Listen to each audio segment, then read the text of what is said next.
pinakabagong cafe na nagsiserve ng all-day breakfast, pizza, pasta, and coffee. Ngayong araw, let's go Southern Bacolod dahil ang ating travel and food destination ay matatagpuan sa Barangay Sumag, Bacolod City. Dahil meron ditong bagong bukas na coffee shop na aesthetic and minimalist. At ang pinaka-landmark papunta dito ay ang 7-Eleven Sumag and turn left papuntang Crossing Abuanan. Halos nasa likod lang ito ng 7-Eleven guys and walking distance lang din papunta dito. Welcome to Trinyos Coffee. Tara, pasok tayo and check natin kung ano nga bang itsura ng pinakabagong coffee shop dito sa Sumag.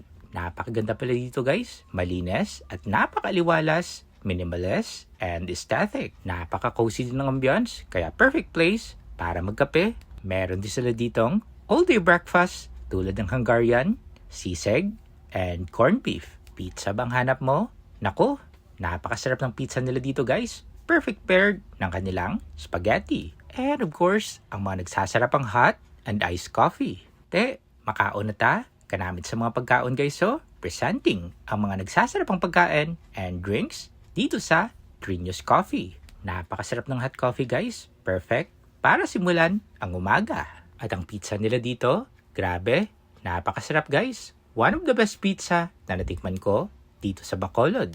This is a must try kapag bumisita kayo dito guys. Silog meals and nacho fries na perfect for sharing kasama ang buong barkada. Kaya for sure, mag-e-enjoy kayo dito sa sarap ng mga pagkain and coffee ng Trinyos. Napakasosyal ng place, masasarap ang mga pagkain at higit sa lahat, affordable at kayang-kaya ng ating bulsa. Te, mapa-Trinyos Coffee na ta? And this is Destination. Till my next food and travel destination.